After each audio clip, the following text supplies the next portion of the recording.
On va s'attaquer au panel maintenant, et je vous ferai part aussi, cela a été dit, le côté hétérogène du secteur, le côté diversité, non-maîtrise de l'identité, etc. En travaillant sur le sujet, je vais vous donner deux exemples. L'exemple de la nomenclature, eh bien, en prenant nos amis français, la nomenclature française met en avant les services en deux parties. Les bénéficiaires, ça peut être les entreprises, les particuliers, les publics et collectivités, et elle met en avant les services liés à l'industrie, liés au commerce, à la logistique, à l'environnement. Voilà, c'est une répartition en deux parties. Je pensais qu'on allait retrouver la même nomenclature au Maroc, eh bien non. Au Maroc, c'est deux critères différents. C'est les services marchands, tout ce qui est business, et les services non marchands. Services marchands, c'est commerce, transport, entreposage, hébergement, restauration, etc. Et puis, les non marchands, c'est tout ce qui est administration publique, enseignement, santé, etc. Très intéressant. Entre deux pays qui ont une culture, je dirais, structurelle sur le plan de l'administration et de la gestion qui sont relativement parallèles, on a deux lectures différentes. Eh bien, avec le premier panel que nous allons aborder, nous allons envisager ce sujet. Donc, place au premier panel.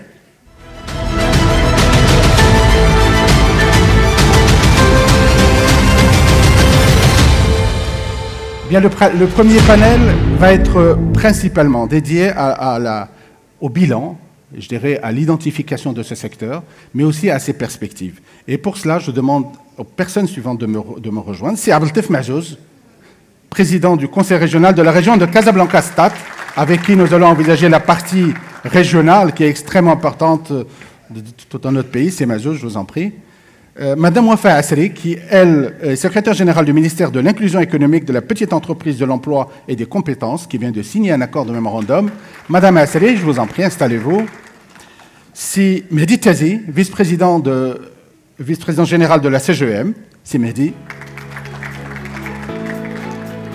C'est Mohamed Fikret, vice-président de la CGEM également. Et celui qui va intervenir en premier, c'est Siayesh Khallaf, secrétaire général du HCP. Khallaf, je vous en prie, installez-vous et vous devinez pourquoi je vais vous faire intervenir en premier. Hein? Je ne vais absolument pas évoquer votre conférence de presse d'hier, parce que je ne l'ai pas encore lu et vu. J'ai entendu des chiffres, mais je ne l'ai pas encore retenu l'essentiel. Mais aujourd'hui, on a besoin de votre éclairage pour nous dire, d'abord, vu du Haut Commissariat au plan, quelle est votre lecture, votre référentiel? Et vous êtes le référentiel en termes de data économique. Quelle est la place réelle des services dans l'économie marocaine, en termes de contribution au PIB, d'emploi, de création de valeur ajoutée? Les services aussi qui sont les plus dynamiques, selon vous. Et enfin, de nous éclairer sur la pertinence des nomenclatures que je viens d'évoquer. Khallaf, à vous la parole. Vous avez un micro juste à côté de vous. Vous l'avez à votre droite ou... Merci Sinouf. Merci pour cette invitation. Donc j'espère que tout le monde a suivi nos résultats du recensement d'hier, qui montre un petit peu donc, la décélération de la croissance économique au Maroc, de la population, pardon. Et au fait, ça aussi, ça va avoir un impact sur l'économie, donc ça c'est très important. Donc pour revenir à notre sujet aujourd'hui, donc je pourrais dire que le secteur des services, donc, il occupe une place importante dans le tissu productif national et qui participe à presque 50% de la création de la valeur ajoutée au Maroc. Donc c'est un secteur qui est très important et aussi il occupe une place importante dans la création de l'emploi. Donc c'est aussi, il crée plus de la moitié de la population active et il contribue aussi non seulement à l'emploi, à la valeur ajoutée, mais aussi aux exportations et aux importations. Donc, parce que aussi, lorsqu'on voit en termes d'importation et des exportations, on trouve qu'il y a une part importante, au fait, des services. Donc, selon nous, le Haut Commissariat au plan, donc lorsqu'on parle, au fait, des secteurs et leur participation à la valeur ajoutée, c'est aussi, donc, il y a en compte tout ce qui est dans l'activité économique, donc ça veut dire ce qui est structuré et non structuré. Donc ça veut dire ce qui est formel et ce qui est informel. Et donc lorsqu'on voit dans le côté structuré, on peut dire que, donc, selon nos enquêtes, on compte quelques 155 000 unités donc, structurées comme services, et surtout les petites et moyennes entreprises. Et donc c'est là où, donc, si on zoome sur le service, donc on trouve que la part des très petites et moyennes entreprises, donc il occupe une place qui est très importante. Et de même pour l'informel, parce que dans l'informel, selon notre enquête en fait, de 2014, parce que nous avons maintenant une enquête informelle qu'on va essayer un petit peu de publier cette année, Inch'Allah, mais dont les résultats maintenant sont en train d'être traités. Mais la dernière enquête de 2014 sur le secteur informel, il y a presque 1,7 million en fait, d'unités informelles où la partie importante, c'est les petites et moyennes entreprises. Et donc, pour dire au fait que dans le secteur des services, et selon la nomenclature, donc vous parlez tout à l'heure de la nomenclature, donc surtout lorsqu'on parle des services marchands, donc si on laisse de côté le service non marchand, c'est un petit peu le public, donc dans le tissu productif national, le service marchand, donc il y a ce qui est commerce. Donc, lorsqu'on parle du commerce, donc commerce, c'est 50%, si j'ose dire. Donc, c'est la partie qui est très importante, c'est le commerce. Et le reste, c'est éparpillé entre différentes activités des services. Et donc, dans les services, donc, on trouve tout ce qui est transport, tout ce qui est hébergement et hôtelier, et aussi des services rendus aux entreprises ou bien aux ménages. Et c'est là où je puisse dire, donc selon la nomenclature du ARCP, il y a en quelque sorte des choses qui sont parfois des services qui sont comptés par exemple avec des secteurs particuliers, comme par exemple l'industrie, lorsqu'on par exemple les services rendus par exemple aux entreprises ou bien automobiles par exemple, ils sont comptés dans l'industrie de l'automobile. Et aussi pour l'agriculture par exemple, on trouve aussi des services d'entretien par exemple des engins agricoles, ils sont comptés dans l'agriculture. Donc, et ça nécessite donc, des efforts en fait pour essayer de désagréger aussi ces secteurs-là pour, en quelque sorte, définir exactement donc, quel type de service on en parle. Donc, merci. Mais donnez-nous quelques exemples des services qui sont identifiés avec quelques chiffres, juste rapidement. Je peux dire, par exemple, Pardon, donc... Pour essayer un petit peu d'être clair, donc bon, pour vous donner... Je vous laisse le temps si vous souhaitez, on va peut-être passer à Madame Asri. J'ai quelques chiffres ici. Donc, par exemple, si je donne la désagrégation en fait, de la valeur ajoutée des secteurs de services, comme j'ai dit, donc c'est 23%, c'est un petit peu c'est le commerce, donc transport et entreposage. Donc, c'est 7,2%, des activités hébergement et restauration, donc 9,2%, c'est la participation de la valeur ajoutée, information et communication, activités financières et d'assurance, activités immobilières, recherche et développement et services rendus aux entreprises. Donc, c'est un petit peu la désagrégation qu'on trouve dans la comptabilité. Un large spectre, oui. Très bien. Madame Wafa Asri, votre ministère vient de signer un accord, hein, donc vous êtes dans le team qui va certainement faire vivre cet accord, et on en est ravis. Quelle est, selon vous, et à partir de votre prisme, votre ministère, la place du secteur des services dans les politiques publiques qui sont engagées et bien entendu avec le lien avec la création d'emplois? Tout d'abord, je vous remercie pour l'invitation et je félicite la Fédération et la CGN pour l'organisation de cet événement de marque. Et je me réjouis de pouvoir y participer. Donc, je ne vais pas revenir sur ce qui a été dit par rapport au poids du secteur, parce que c'est un secteur qui est à la fois un secteur qui permet une inclusion sociale, une inclusion économique, mais dont la portée elle est importante aussi dans la dynamisation, non seulement du secteur du service avec ses différentes composantes, aussi bien hétérogènes, mais aussi dans l'accompagnement de la croissance des autres secteurs, tels que le secteur secondaire et le secteur primaire. C'est parce que, comme l'a dit Monsieur le Ministre, c'est un secteur aussi qui se retrouve comme transversal et qui accompagne les différentes dynamiques de transformation, y compris des autres secteurs. Alors, notre ministère, en tant que ministère qui chapeaute bien sûr plusieurs créneaux, notamment l'inclusion économique, la petite entreprise, l'emploi et les compétences, sont des questions d'ailleurs, des éléments qui ont été ressortis dans les différents discours prononcés à la fois par les professionnels et par Monsieur le Ministre, donc se trouve au cœur de cette dynamique d'accompagnement d'une manière générale de toutes les stratégies sectorielles, y compris les secteurs productifs, ou les secteurs de services, mais aussi d'accompagnement, de développement des compétences et de développement du capital humain d'une manière générale, aussi bien à travers la formation initiale qu'à travers la formation continue. Et donc, il y a plusieurs programmes qui sont lancés par le ministère, notamment si je parle par exemple de tout ce qui est accompagnement à l'amélioration de l'employabilité des jeunes et qui bénéficient à toutes les entreprises, mais en particulier aux services, parce que quand on voit les chiffres, par exemple, pour le programme IDMEJ, on a 40% quand même des bénéficiaires, ils sont dans les secteurs des services.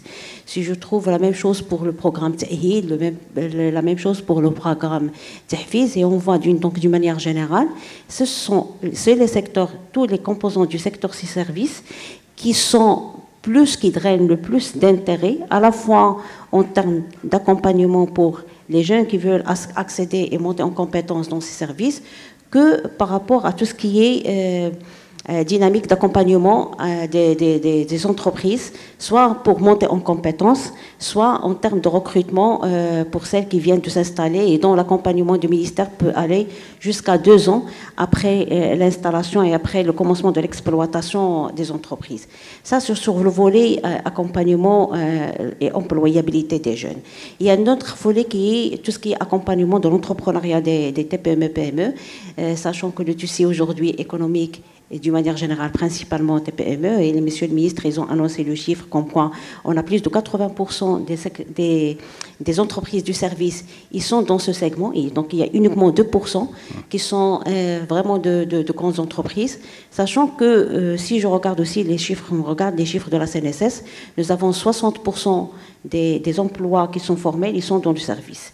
Et donc, toute l'importance de la formalisation de l'emploi à travers ce secteur qui permet, comme on a dit, une inclusion économique et sociale, surtout que c'est un service c'est un secteur qui est très pourvoyeur d'emploi pour les femmes et pour les jeunes. Et donc, c'est tout le challenge aussi sur d'accompagnement des compétences de ces personnes. Et je vais revenir sur la partie, là, je vais basculer vers la partie emploi, formation, qui est, en fait, pour l'entrepreneuriat, nous avons des programmes d'auto-entrepreneurs qu'on accompagne, mais aussi un nouveau programme qui a été lancé, notamment le programme Anamou Qawil. Et le programme Anamou Qawil, il vise non seulement à accompagner les entreprises structurées, mais aussi les entreprises qui travaillent dans l'informel. Et on témoigne les différentes interventions qui parlent de la persistance du secteur informel, notamment dans ce créneau. Alors, pour la partie formation, pour être rapide, pour la partie formation, nous avons aujourd'hui 60% des filières de formation, ils sont dans le secteur du service.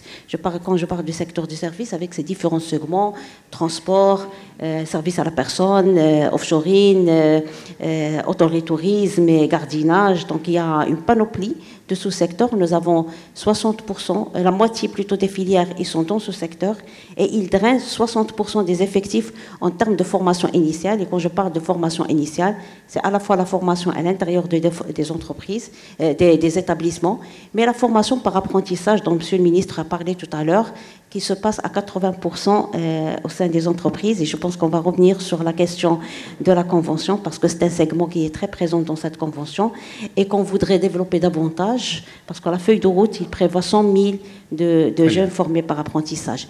Je vais juste parler une expérience qu'on a tenue d'une manière générale sur la partie informelle. Nous avons réalisé une étude sur le secteur informel qui a touché aussi le secteur des services pour l'identification des besoins en formation dans ce secteur des services. Et nous, on appelait des métiers, les métiers semi-spécialisés, donc qui sont exercés davantage dans le formel. Nous avons recensé plus de 100 emplois dans ce secteur de services, dans 4 régions. Et en fait, l'expérience a été faite pour voir qu'est-ce qu'on peut faire en matière de formation initiale, formation continue, mais aussi de validation des acquis pour les personnes qui travaillent dans le secteur informel, dans ces segments, dans le service. Et à travers ça, on a développé tout ce qui est un programme de formation, de validation des acquis, une première expérience dans le secteur informel, et avec les personnes, ils sont très demandeurs, mais ce qu'ils demandent aussi, c'est l'accompagnement de ce processus de validation des acquis par une montée aussi en compétences, que ce soit sur le plan technique, que sur le plan transverse, mais aussi sur le plan intégration des nouvelles technologies d'information et de communication. Merci beaucoup, Madame Leslie, et je pense que le champ le chantier est ouvert avec cette convention qui vient d'être signée, que vous allez probablement l'activer avec les équipes de la CGM. Alors, je suis persuadé que c'est un secteur qui va beaucoup se développer, avec des taux de croissance, des créations d'emplois, beaucoup de revenus, beaucoup de bénéfices aussi. Je salue la présence aussi avec nous de Monsieur le Directeur Général des Impôts, qui est là, et qui observe que probablement dans 5 ans, je l'espère, il y aura une telle croissance que vous aurez beaucoup de recettes. Mais pour les 5 prochaines années, il faut les laisser travailler tranquillement. Alors, si Abdeltif Mahzouz, on va aller à un volet régional, parce que vous représentez un peu l'ensemble régional, même si, lorsqu'on évoque le secteur des services, on considère qu'il y a une sorte dans l'image, qu'il y a une sorte de littoralisation des services sur l'axe de Tanger-Casablanca. On a le sentiment que les services ne rentrent pas à l'intérieur du pays parce qu'on ne voit que les services qui sont probablement les plus en vue, bancaires, financiers et autres. Parlez-nous de la place des services au niveau régional, du budget que vous allouez à cela et bien entendu des perspectives que représentent pour vous les prochaines échéances. On a beaucoup parlé de l'année 2030. Merci beaucoup pour votre invitation et félicitations pour cette première initiative, pour les organisateurs, parce que c'est effectivement, tout le monde l'a dit, et on ne le répéterait jamais assez, c'est un secteur, d'abord aujourd'hui, il représente la moitié du PIB, et c'est le secteur qui va croître le plus dans l'avenir. Donc, on va de plus en plus vers la dématérialisation d'un ensemble de choses. Et donc, dans les métiers qui vont se développer davantage, ils seront essentiellement liés à ce qu'on appelle aujourd'hui, à tort ou à raison, les services. Et à mon avis, même dans la dimension linguistique, j'allais dire, ou conceptuelle du terme, ce secteur, il faut l'appeler ces secteurs parce que ce n'est pas un secteur, va évoluer. Et justement, l'économiste que je suis est interpellé par une terminologie, à mon avis, qui fausse l'appréhension d'un secteur ou d'un groupe de secteurs aussi important que celui des services. Et lorsqu'on dit qu'on n'a pas accordé beaucoup d'importance aux services, moi je dis oui, au contraire, il y a eu des assises du tourisme, et le tourisme c'est un service par exemple. Donc on s'est occupé de l'éducation c'est un service. Donc, deuxième interpellation, c'est lorsqu'on parle du secteur informel. Le fait de parler d'un secteur informel, c'est que vous l'avez formalisé. Donc, ce n'est pas un secteur, ce sont des activités informelles, et non pas un secteur, parce que c'est... économiquement parlant, un secteur, c'est un ensemble de métiers organisés. Et on ne peut pas dire que l'informel est un secteur. C'est un ensemble d'activités. Donc, et troisième interpellation, c'est un peu la nomenclature du HCP, qui, bien sûr, était constituée à un moment donné de notre économie. Je pense qu'elle est appelée à changer. Lorsqu'on dit, par exemple, services marchands et services non marchands, que doit-on faire de l'enseignement privé? Que doit-on faire de la santé privée? Est-ce qu'elle est marchande ou non marchande? Que doit-on faire de tout le secteur des ONG qui se développent? Donc, on a beaucoup de production, de valeur ajoutée, services en particulier, par les ONG.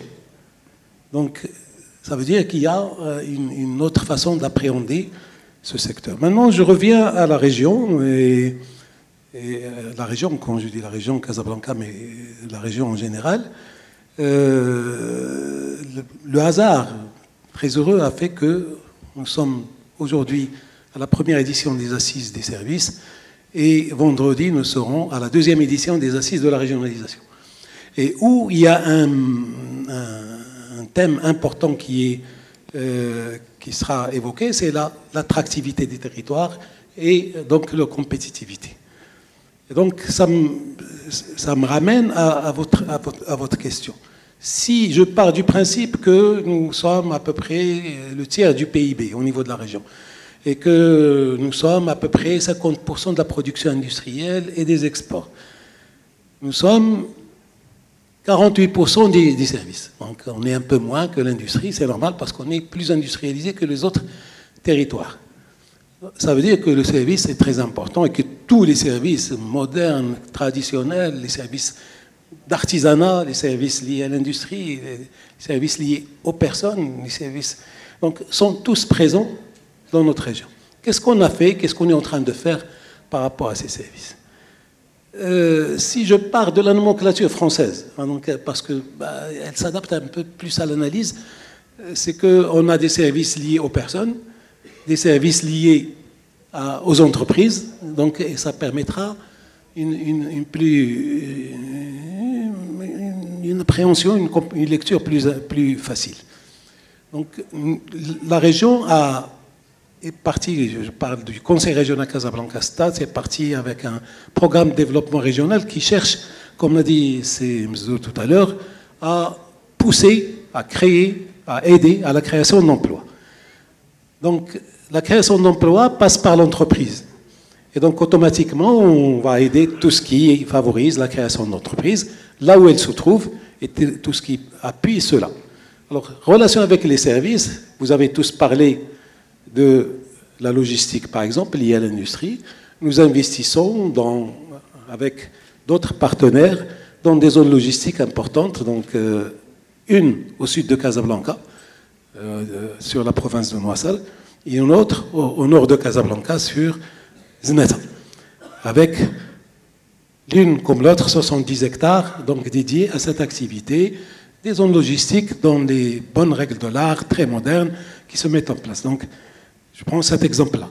Nous avons un service qui n'a pas été cité aujourd'hui, qui connaît une croissance très forte au Maroc. C'est tout ce qui est service événementiel. Donc, le Maroc, vous avez parlé d'exportation, est un grand exportateur de ce service. Et dans la même lignée de cette activité, donc nous sommes en train de monter un gros projet, et tous les acteurs économiques de la région et de Casablanca en particulier l'attendent. C'est un véritable centre d'exposition et de conférences à la hauteur de la région.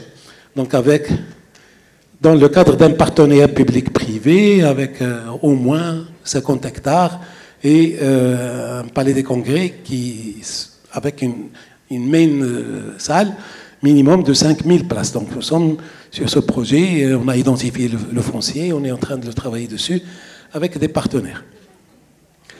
Nous encourageons tout ce qui est recherche-développement et donc tout ce qui est lié aux nouvelles activités, ou à tout ce qui est nouvelles technologies, avec des partenariats, avec des ONG. Et je citerai une ONG avec laquelle nous avons, en 3 années seulement, on a créé plus de 600 emplois en 3 années après la création, de très haute valeur ajoutée.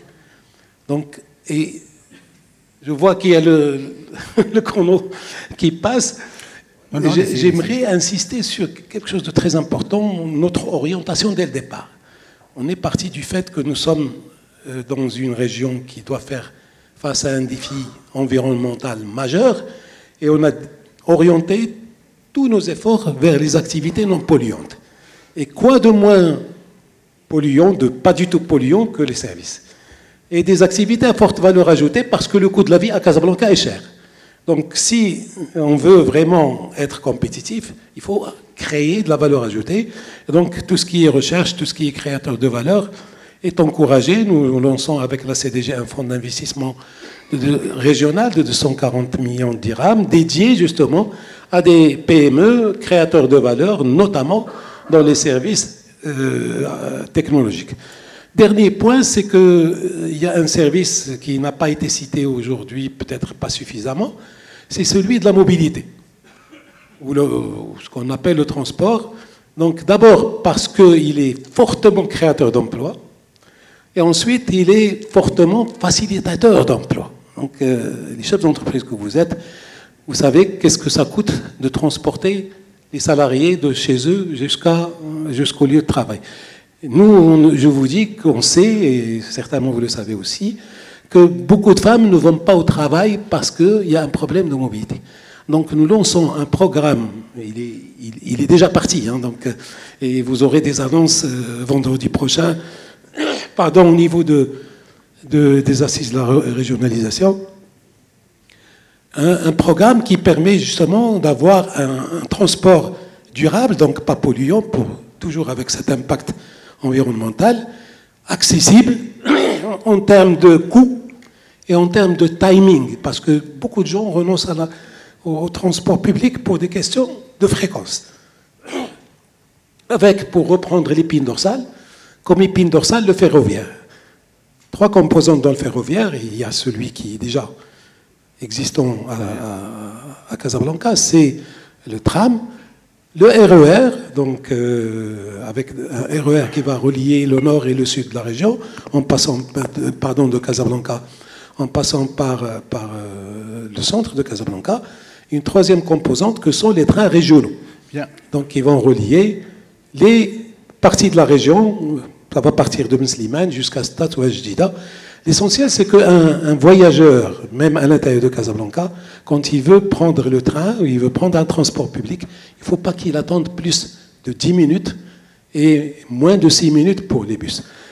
Je vous annonce qu'il est prévu de lancer un programme de 3500 bus donc, aux investisseurs du secteur. Bienvenue, donc c'est 3500 bus, c'est déjà 3500 chauffeurs x 3, donc c'est autant d'emplois à créer d'ici 2028. Et que sur les 2 prochaines années, il y aura 1300 bus qui seront lancés et notre région est également concernée. Donc tout ça, c'est créateur d'emplois, c'est développement du service et facilitateur d'emplois. Justement, Président Majot, si vous avez évoqué tout cela, c'est par rapport au potentiel que cela va avoir en termes de création d'emplois dans le secteur des services et donc des opportunités offertes. Il y a eu un accord avec le ministère. Peut-être qu'il y a une réflexion à mener entre la fédération, la CGM et la région de manière directe sur des opportunités dans cet axe principal qui est celui de Casa-Stade et faire évoluer ces réflexions en termes de préparation aux échéances futures qui veulent non seulement de la quantité et de la disponibilité, mais aussi de la qualité et de la professionnalisation. Exact. Alors, je vais donner la parole tout de suite à la CGM, en la personne de Simedi Tezi, qui est vice-président général et qui a beaucoup travaillé sur un enjeu qui a beaucoup été évoqué ce matin, qui est celui de l'emploi. Quel est le potentiel de création d'emplois que vous avez identifié dans le secteur des services et bien entendu, si aujourd'hui il y a une vraie préoccupation, c'est parce qu'il y a aussi des entraves.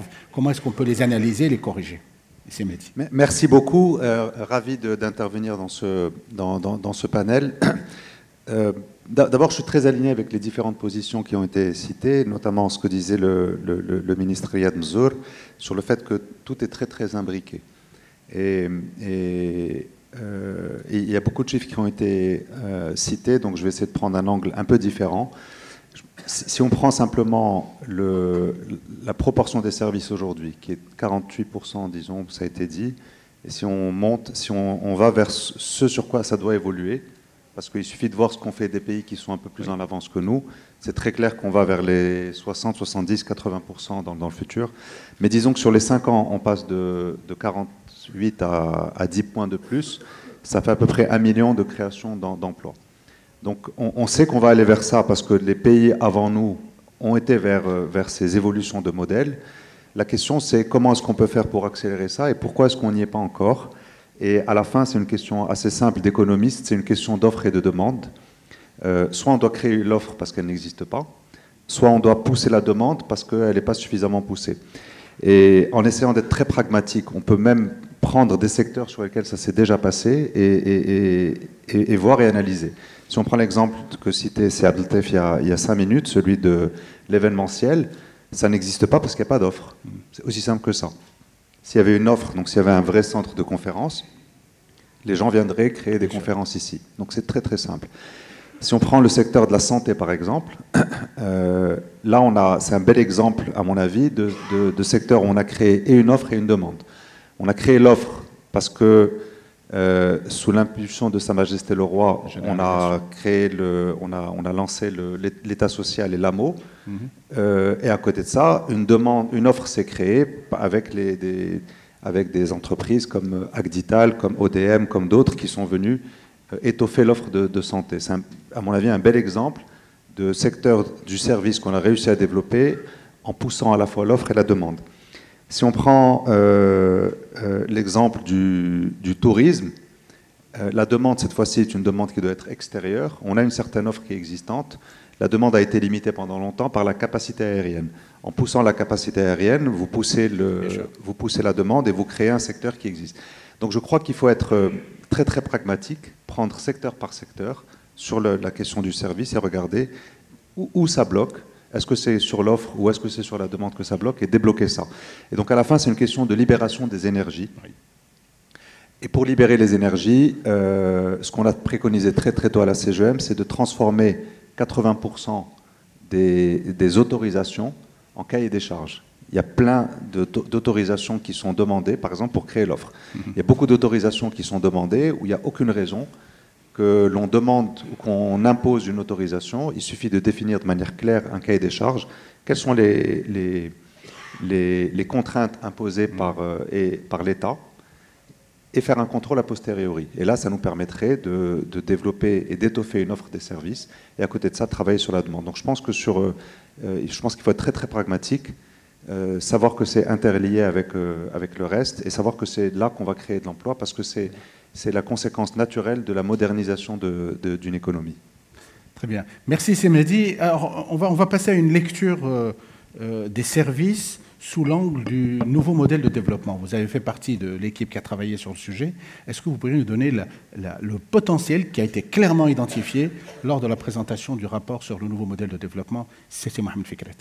Bismillah ar-Rahman ar-Rahim. D'abord, un grand merci et félicitations à la Fédération du commerce et des services et aussi un bravo pour la CGM qui a toujours organisé de très grands événements très pertinents. Je suis heureux d'être avec vous dans ce panel. Je vais être beaucoup plus micro, donc je ne vais pas parler de grands chiffres. Il y a des gens mieux qualifiés pour le faire. Alors, si vous le permettez, je démarre d'abord par une première lecture. Quand vous prenez n'importe quel produit, n'importe quel service, et vous analysez la constitution de sa valeur, vous trouverez la part de l'immatériel immense, à commencer par cette bouteille ou ce post-télé ou une chaise. La matière ne représente peut-être que 5-10%, mais tout le reste, c'est de l'immatériel. Et l'immatériel, c'est le fait de la femme avec grand H ou de l'homme avec grand F. Donc tout converge vers le capital humain.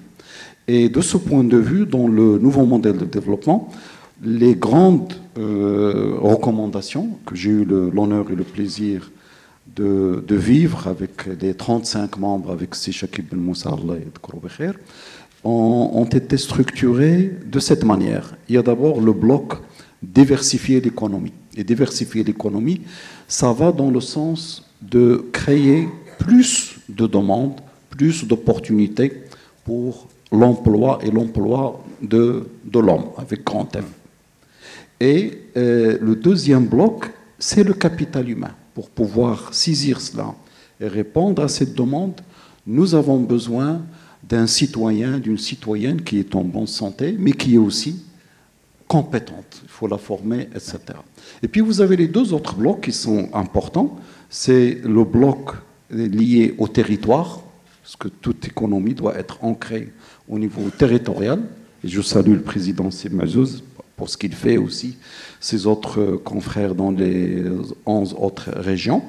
Et le quatrième, il est lié à tout ce qui est inclusion sociale, parce que vous pouvez faire tout ce que vous voulez, mais il faut être capable de traiter les cas particuliers et créer ce qu'il faut, et avec le grand chantier de la protection sociale qui est sponsorisé par Sa Majesté, que Dieu l'assiste, il y a un début de réponse de cette problématique-là. Alors, en parlant du capital humain, c'est ça qui est clé. Pourquoi le capital humain est très important? Parce que quand vous voulez qu'une personne assure un service, quelle que soit sa nature, quel que soit le secteur, que ce soit la mobilité ou à l'intérieur d'une entreprise ou une administration, il faut qu'il soit formé, il faut qu'il ait la capacité de comprendre son métier, la technicité, etc. Mais cela n'est pas suffisant. Il doit être aussi amené à raisonner en entrepreneur, intra-entrepreneur ou extra-entrepreneur. Donc là, il y a une question de mindset.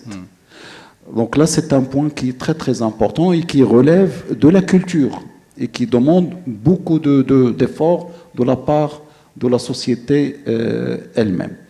Maintenant, je vais faire une autre lecture, si vous le permettez. Dans les discussions et les débats que nous avons eus dans le cadre des réflexions et de l'interaction qu'a conduit la commission, parce qu'elle n'a pas travaillé toute seule, elle a travaillé avec 9000 intervenants entre associations, experts nationaux, internationaux. Et on a finalement dit, après tout, dans notre pays et partout, vous avez le secteur public, le secteur privé, et vous avez le tiers secteur, qu'on oublie souvent, et qui est extrêmement important. Et là, je vous donne juste un zoom rapide. À Abdorbé, j'ai l'honneur et la chance de présider le Crédit Agricole. C'est à peu près 4500 personnes. Mais j'ai aussi une autre responsabilité, c'est la Fondation Zakura. La Fondation Zakura, c'est 5500 personnes. Et il fait partie du tiers secteur. Et c'est un autre modèle, un autre environnement. Alors pourquoi je signale ça? C'est que nous avons un gisement immense de création d'emplois à travers le tiers secteur. Pourquoi le tiers secteur est important? Il a la capacité de répondre de manière beaucoup plus rapide à des demandes, à des besoins, et il a une certaine souplesse qu'on ne retrouverait pas de la même manière, que ce soit dans le secteur privé, structuré, ou le secteur public. Pourquoi? Parce que quand vous prenez un emploi, quand il est dans le service, ou dans le TPME, etc., le coût d'accessibilité est très faible. Par contre, si vous voulez créer un emploi dans l'industrie ou dans l'administration, vous devez dépenser beaucoup de millions de dirhams pour avoir un emploi. Et c'est ça qui donne l'intérêt à ce qu'on appelle les services. Maintenant, il y a un plus qui peut nous aider énormément, puisqu'on est en train de vivre dans l'ère de l'IA, de la digitalisation, etc. C'est l'intermédiation entre le besoin et l'offre. Et vous avez un exemple qui est connu, par exemple Uber ou autre. Vous avez des gens qui ont besoin d'un service de mobilité, mais vous avez des gens qui peuvent le servir. Et vous les connectez. Et c'est là où il y a un travail à faire pour fructifier plus les possibilités de la digitalisation.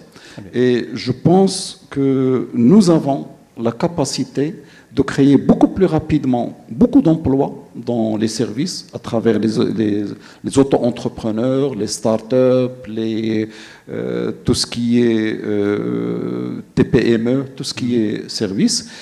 Mais il y a aussi un autre prérequis. Quel est le prérequis? Pour que vous puissiez réussir ce type d'ambition ou de défi, nous devons avoir une réglementation, une régulation.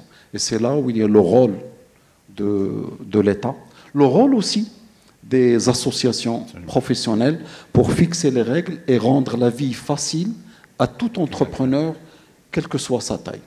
Je vous remercie.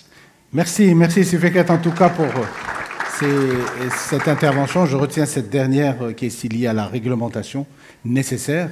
Et parmi celles peut-être à envisager avec vous, Seryesh, je suis persuadé que la fédération va venir vous voir pour vous dire qu'on va se mettre d'accord sur une nomenclature, on va la rafraîchir, on va rajouter de nouveaux métiers, on va peut-être se projeter sur les prochaines années et disposer de la data, et vous êtes riche en data.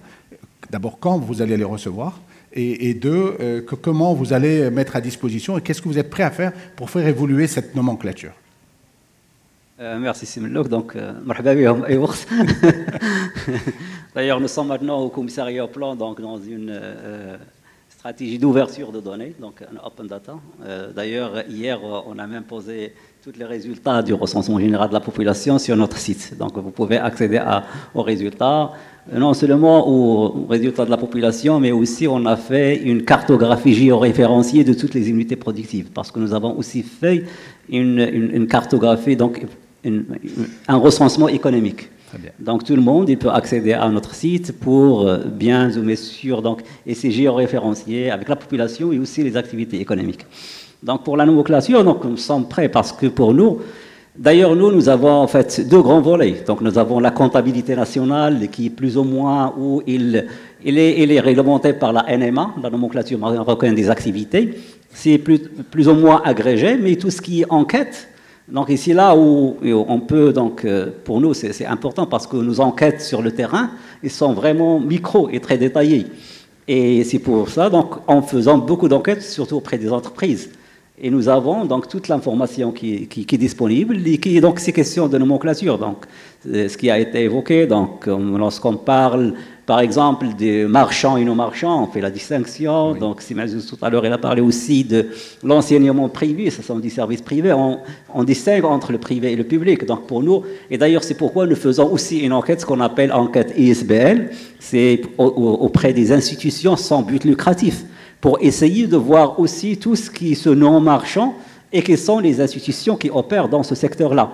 Et tout ce qui est marchand, on compte, donc que ce soit du transport, des services, dans tous les services. La problématique, comme j'ai dit tout à l'heure, c'est comment classer ces différents services. Donc c'est pourquoi j'ai donné l'exemple, par exemple, de services, par exemple, d'entretien d'automobiles. Donc on l'inclut parfois dans le secteur de l'industrie, par exemple, les services d'entretien de quelque chose d'agriculture, on introduit l'agriculture, mais toutes les informations sont disponibles. Et pour nous, donc, avancer dans la nomenclature, pour nous, c'est intéressant. Donc, rendez-vous est pris avec vous pour aller un peu plus en profondeur par rapport à cette interface qui va faciliter la lecture. Alors, je vais peut-être demander d'abord à Sim juste de réagir par rapport à l'échéance de 2030. On sait que Casablanca, les villes sont toutes en chantier. Hein, les infrastructures, les routes, les voies, les transports, etc. Quid des services? Quid de l'humain en termes de disponibilité, en termes de professionnalisation, en termes de formalisation pour sortir de l'informel, en termes de tout un ensemble d'actions? Est-ce que ça fait partie des éléments qui sont sur la table des opérateurs publics, ou des acteurs publics ou des collectivités locales? Vous avez tout à fait raison, et ça a été dit ce matin, nous regardons 2030 pas seulement comme une échéance sportive, mais comme une date, on va dire, de grands changements structurels de notre économie, mais aussi qui aura de l'impact sur notre société, qu'on le veuille ou pas.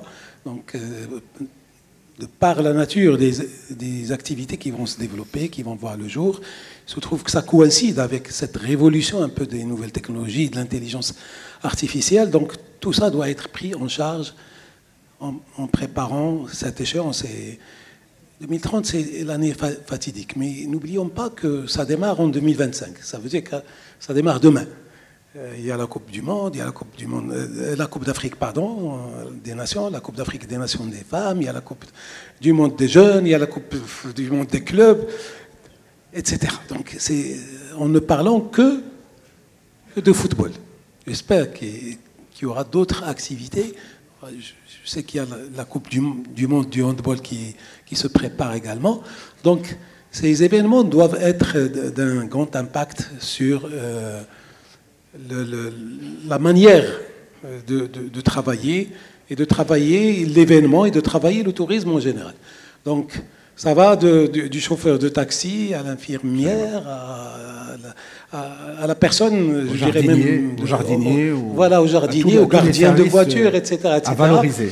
Donc, c'est un ensemble de préparations soft, aux soft skills qu'il faut diffuser auprès de la population, que les institutions chargées de cet aspect-là, et je parle aussi bien d'Office de la formation professionnelle, des universités, des écoles, et il y a de grandes initiatives maintenant qui commencent à être prises par la société civile, et que nous, il faut le dire, au conseil régional, on n'a pas les compétences d'aller former les gens, donc directement.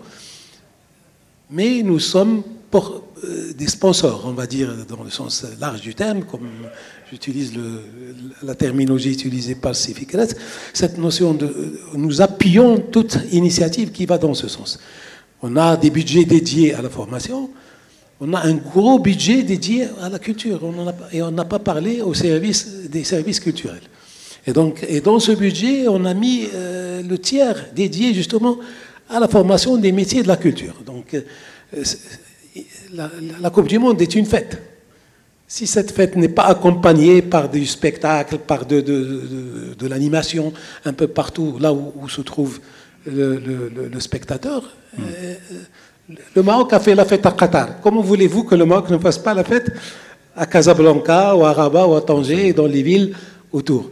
Donc, mais il faut qu'on le prépare, parce que Qatar s'est fait spontanément par le cœur des Marocains.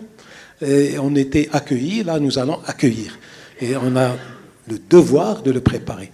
Et parmi les chantiers qui se préparent, il y a celui-là qui est l'humain et qui est le matériel. On ne peut pas, il y a une idée de remplacer tous les taxis qui sont polluants, etc. En tout cas, dans cet élan de mise à niveau régional, en tout cas au niveau des infrastructures, et on se réjouit de réaménagement dont fait l'objet Casablanca réellement, avec cette une plus forte attractivité, que la partie service fasse partie des éléments à enclencher rapidement et de manière en partenariat avec les pouvoirs publics.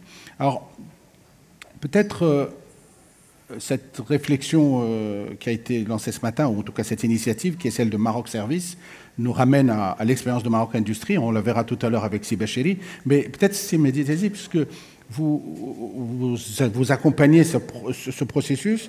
La création de Maroc Service va certainement apporter plus de synergie, de partage, etc. Est-ce que vous pourriez nous en parler, les objectifs qui ont présidé au choix et à la mise en place de cette initiative?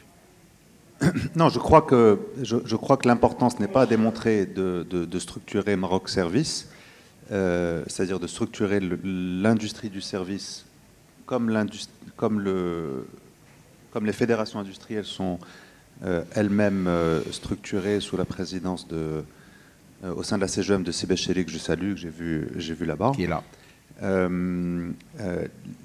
L'idée, c'est évidemment de lister les défis et d'adresser les défis, comme ça a été relevé par les différents intervenants. Et encore une fois, je crois que ces défis doivent être traités secteur du service par secteur du service, parce qu'ils sont différents en fonction des différents secteurs. Donc si on reprend, on peut avoir des approches différentes, mais une des approches, c'est de l'aborder par l'angle de l'offre et de la demande, et pour chacun de se demander comment est-ce qu'on doit adresser ce service pour qu'il se développe. Un autre exemple qu'on peut prendre, c'est celui du mode de vie. Si on regarde dans les grandes capitales européennes, par exemple, on voit visuellement que la consommation est différente, et cette densité de la consommation provoque des emplois, parce que les personnes sortent pour aller au restaurant, sortent pour des différentes activités, sortent pour des activités culturelles, sortent pour aller se soigner, sortent pour aller les uns chez les autres, etc. Donc toute cette densité de consommation crée de l'emploi, et ça c'est lié au mode de vie. Comment est-ce qu'on peut, nous, pour les différents secteurs de l'industrie, adresser ces challenges pour augmenter ces mécanismes de consommation qui font que les services se développent? Ça fait partie des enjeux qu'on a listés pour Maroc Service, et on a pleine confiance en le fait que notre pays a la capacité de rattraper les enjeux qu'on a sur le service. Merci, Mehdi. C'est bien que vous ayez évoqué la transformation en mode d'emploi et en mode de vie et en mode de consommation. Ça nous ramène aux consommateurs. C'est fait crête. Il y a de nouvelles consommations, il y a des consommations classiques. Donc le comportement de ces consommateurs va amener à de nouveaux métiers. Comment transformer cela en opportunité d'abord de création d'emplois, puisque c'est le cœur du sujet aussi aujourd'hui, mais aussi en termes de libération de l'entrepreneuriat. Merci pour la question de Mustafa Melouk. Si vous voulez, quand on parlait d'emploi, dans de nouveaux modèles de développement, on avait insisté sur deux termes après emploi. Emploi décent et durable. Absolument. Alors, décent suppose qu'il y ait de la conformité avec des règles. Donc, tout ce qui est loi, tout ce qui est règles de l'art, de bonne gestion. Et là, ça appelle tout de suite la responsabilité de plusieurs grands acteurs, aussi bien le secteur public que le secteur privé et le tiers secteur, et les individus elles-mêmes. Donc ça, c'est important.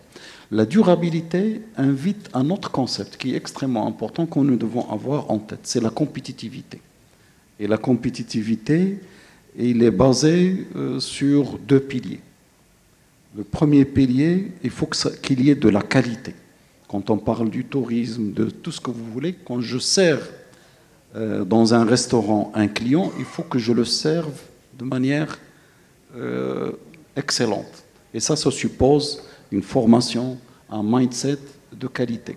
La même chose dans un hôtel, la même chose dans une administration, etc. Et l'autre dimension, c'est bien sûr le coût. Je ne dois pas le faire n'importe comment. J'ai un service à assurer. Ce service, je dois le faire avec efficience, faire ce qu'il faut et de manière juste. Maintenant, je vais faire appel aussi à ma vie antérieure dans le monde de l'industrie. Et dans le monde de l'industrie, les managers peuvent être aussi moteurs et créateurs d'opportunités de services. Je m'explique. Quand vous prenez une entreprise, vous avez une multitude d'activités à réaliser et vous avez le choix. Soit vous dites, je vais réaliser cette activité en interne, et c'est lourd parfois à mettre en œuvre, et parfois on n'a pas toute la profondeur d'expertise suffisante. Par exemple, dans le temps, il y avait des entreprises qui faisaient le gardiennage par leur propre personnel. Or, le gardiennage peut être en quelque sorte mutualisé à une échelle plus large. Et vous pouvez créer l'opportunité d'avoir des acteurs très musclés et qui peuvent faire la prestation de gardiennage, mais à large échelle. Et ça, c'est aussi un moteur de création d'emplois. Alors, il y a un autre sujet qui est aussi à avoir à l'esprit, c'est la question de l'informel.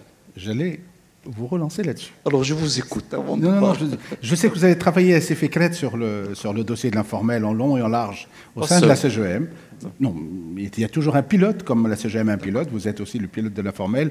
C'est médias à travailler sur la partie emploi. Donc, chacun a sa locomotive à... Alors, justement, mais en 2 mots, votre doctrine sur le passage de l'informel au formel. À mon avis, ça revient souvent à la culture. La culture aussi bien de n'importe quel acteur, n'importe quel opérateur. Si on a une prise de conscience que seules les activités qui sont organisées, qui sont faites dans les normes, c'est ça qui est durable. Et ne pas chercher à gagner de manière d'abord indue et non conforme, parce que c'est facile, mais de toute manière, ce n'est pas durable. Et je salue ce que fait l'État de manière progressive pour combattre la difficulté de l'informel. Et automatiquement, ce qui arrive à l'esprit, c'est l'histoire de la corruption. On a vu que quand on tourne autour des origines, et la mère des origines de l'informel, c'est la corruption. Et je pense que si on arrive à s'auto-convaincre, à être convaincus tous que c'est quelque chose qui n'est pas durable, on sera rattrapé par l'incompétitivité, par la conformité à des normes, on pourra faire quelque chose. Et bien sûr, il y a des situations qui créent le prétexte de faire appel à l'informel. Et là, on a l'histoire de la simplification des procédures. Souvent, quand vous discutez avec des opérateurs, qui disent que c'est des arabris. C'est compliqué, il faut que je fasse ceci, cela, automatiquement, certaines règles de fonctionnement administratif ou autre. Donc, à mon avis, il y a un effort à faire de part et d'autre. Quand je dis de part et d'autre, côté public et côté privé. Vous me tendez la perche parce que le rapport est direct avec les pouvoirs publics. Madame Wafa Asri, le sujet de l'informel est un sujet réel, concret. C'est peut-être même un domaine dans lequel les perspectives de développement et de création d'emplois formels est très très large. Je vous annonce juste un chiffre que j'ai pu obtenir, c'est que 80% des emplois formels sont logés dans le secteur privé. Et par contre, dans les services, elle est à dominante informelle. Il y a vraiment un gisement. Quelle est votre lecture en la matière? Est-ce que vous avez un projet par rapport à ce passage de l'informel vers le formel? Et quelles sont les politiques publiques qui vont dans ce sens? Merci pour la question. Effectivement, il y a différents sujets. Il y a le sujet de l'informel. C'est un sujet qui est très présent dans notre économie d'une manière générale mais plus particulièrement dans le secteur des services. Il y a un sujet, comme ça a été cité, du travail décent, parce que aussi, quand on parle d'informel, aussi on se questionne par rapport au travail décent, dans le secteur formel et encore plus dans le secteur informel. Il y a un sujet aussi de travail des femmes. On a parlé tout à l'heure de transport, d'accès à la formation, et on sait très bien qu'aujourd'hui, d'après les données du HCP, que le taux d'activité des femmes il est en baisse. Et ça nous questionne aussi sur les conditions d'une manière générale pour permettre à ces femmes d'accéder, d'être actives sur le marché de l'emploi. Donc il y a différentes questions à traiter, et en plus de ça s'ajoute tout ce qui est question de territorialisation. Monsieur le Président de la région, il a parlé de la région de Casa, qui est une région très économique et à fort potentiel. Et comment traiter tous ces aspects dans un seul sujet, à s'ajouter dans l'état actuel des choses, mais aussi aller dans les perspectives, parce que le secteur des services c'est un secteur qui serait défini, c'est qui se transforme, et qui transforme avec lui aussi les autres secteurs, oui, comme j'ai dit, dans le secteur primaire et dans le secteur secondaire. Alors, en tant que ministère, j'ai parlé tout à l'heure de l'expérience qu'on voulait faire au niveau du secteur de l'informel sur la partie formation. Et le contact qu'on a eu avec ces personnes qui travaillent vraiment dans le secteur informel, c'était deux questions. D'abord, c'est de gagner en visibilité par rapport à tout ce qui est politique publique. Oui. Parce que certaines personnes, moi j'ai rencontré personnellement certaines personnes, et ils me disent, est-ce que l'État sait qu'on existe?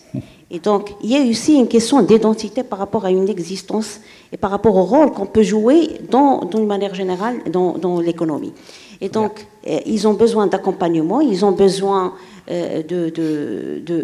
d'avoir aussi l'accès à l'information et à la sensibilisation. Et donc, quand on parle on a dit tout à l'heure que la plupart des entreprises sont des entreprises de petite taille, encore plus dans le secteur informel. Et donc, c'est vrai que la feuille de route de l'emploi, il a prévu 14 milliards de dirhams d'une manière générale pour la question de l'emploi et 12 milliards dans 12 pour le secteur de la TPME. Mais ce n'est pas uniquement une question d'investissement, c'est aussi une question d'accompagnement sur toute la chaîne de valeur au niveau des entreprises, notamment en termes de transformation et d'accès à la fois au marché, aux procédures, à la simplification, à la digitalisation et en autres. Alors, par rapport à l'aspect formation, je sais que Monsieur le ministre, il en a parlé. Il y a toute cette question de formation professionnelle, parce que le développement de capital qui est présente, nous avons déjà une feuille de route de développement de la formation professionnelle. Nous sommes en train de la consolider. Il y aura une nouvelle stratégie sur la formation professionnelle. Et je pense que la convention qu'on a signée avec la Fédération et la SEGRM, ça va être vraiment un vivier pour qu'on puisse traiter les différents segments, à la fois la partie accès à l'emploi, demande d'emploi, mais aussi la qualité du travail. C'est vrai qu'il y a une question du code du travail qu'on est en train de réviser et qui va apporter un plus par rapport à cette dynamique. Mais je pense que je vais résumer sur une partie qui est très importante, c'est que l'importance du partenariat public-privé. Parce que quand on a renforcé pour ce partenariat public-privé dans des secteurs comme le secteur de l'aéronautique, de l'automobile, ça a très bien fonctionné et ça a donné de bons résultats, à la fois sur la partie croissance économique, mais aussi sur la partie développement des capitaux humains et l'adéquation formation-emploi. Dernière chose, je pense que vous avez interpellé le HCP sur la question de la révision de la nomenclature avec la fédération. Je pense que c'est une question qui est très importante parce que pour nous, c'est un input à tout le travail qu'on devrait faire avec la fédération en termes de développement des compétences, parce que nous, on en a besoin pour bien cerner le secteur, à la fois ses délimitations, mais aussi les métiers de ce secteur, pour qu'on puisse aussi voir quel est l'angle d'attaque exact par rapport à ce qu'on devrait faire, surtout qu'il y a une demande de créer un institut à gestion déléguée. Et quand on parle d'institut à gestion déléguée, c'est aussi quels sont les choix de formation qu'on devrait faire dans deux secteurs. Et j'interpelle aussi par la même occasion tous les intervenants dans le secteur de la formation professionnelle, notamment les entreprises, la CGM, pour qu'on puisse mobiliser davantage les entreprises dans tout ce qui est formation par apprentissage, et pour qu'il soit aussi un espace privilégié de formation, parce que quand la formation est intégrée au sein de l'entreprise, les résultats ils sont meilleurs que dans les autres cas. Merci beaucoup. En tout cas, c'est Sadlé et c'est Karim, vous avez deux très bons interlocuteurs. Ils ne viendront pas vous voir dès demain. Hein. On va laisser passer la fin de l'année pour que les gens se reposent. Mais je pense qu'à partir de janvier, il y aura une offensive vers Rabat. Ils vont s'installer chez vous de manière à tout traiter, la réglementation, les incentives, etc. En tout cas, l'engagement est clair. On vous remercie tous. Hein, Madame Wafa Al-Asri, c'est Abdelatif Mazouz, c'est Mehdi Tazi, c'est Mohamed Fikret et c'est Ayash Khalaf pour vos interventions.